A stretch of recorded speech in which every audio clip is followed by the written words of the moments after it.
అబ్బాయి చలపతి, మొన్న నువ్వు నాకు శతం ఇచ్చావు, 100 నా బొంద. అది ప్లేడర్ గుమాస్తా పంటి కింద కూడా రాలేదు.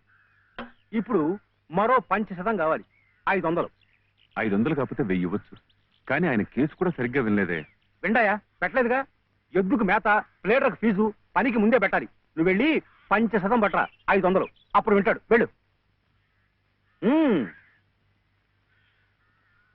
ఇంక చూడు, ఈ కేసుని గానుగా తిప్పినట్టు తిప్పేస్తాను. బాబు, ఆయన అసలే గంతలు కట్టిన గానుగెద్దు, అక్కడికక్కడే తిప్పేసి ముంచేయగలడు. నాకేం వినపట్టలేదు, నీ నోటుకు వచ్చినట్టు నువ్వే వాక్కు. తవరు చదువుకున్నారు, మధ్యలో ఈ దళారిగాళ్ళు ఎందుకండి బాబు? ఇదిగో, నువ్వు నోరు వస్తావా?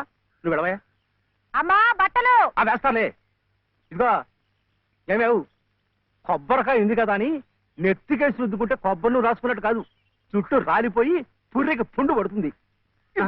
ఏమిటే? ఉతుకుదామని. ఇది ఉతికింది. అలాగే చదువు ఉంది కదా అని ప్లేటర్ దగ్గరికి వెళ్తే చాలదు. నాలాంటి అనుభవజ్ఞుడు పేచీ ఏమిటో విప్పి చెప్పి ప్లేటర్ గారి గోచి బిగించాలి.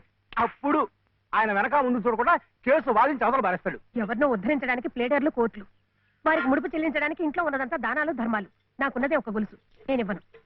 అదే లలిత నీ అక్కయ్యో చెల్లెలో అయితే ఇలాగే మాట్లాడేదానివా? సాటి ఆడదానికి దాని బాధ ఏమిటో కష్టం ఏమిటో నాకంటే నీకే బాధ తెలుసుండాలి. అది తెలుసు కాబట్టి ఉన్న ఒక్క వస్తువు అయినా జాగ్రత్త పరచుకోవాలనుకున్నాను. పొద్దున్నే అన్నంగానే ఉన్నారంటే చంపుతాను, పొండి బయటికి. ఈ గొలుసైనా నా మెళ్ళ మీరు దిగేసిందేం కాదు, మా పుట్టింటి వాళ్ళు పెట్టింది. కనీసం ఇదైనా నా పిల్లలకు దక్కనివ్వండి. అలాగే నీ కన్న తండ్రి పెట్టినగా నీ కన్న బిడ్డలకే ఉంచుకో. నే కట్టిన తాళ్ళు నాకు. అలాగే ఇస్తాను. ఈ మెళ్ళ ఓ తాడు ముడేయండి.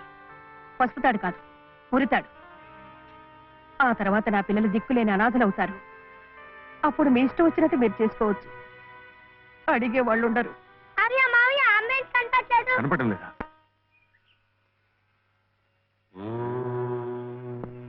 దినకరం ప్రభాకరం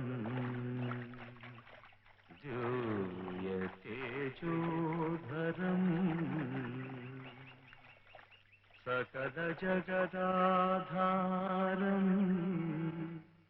అఖిలం శశ్వత్ శుభకరం దినకరం.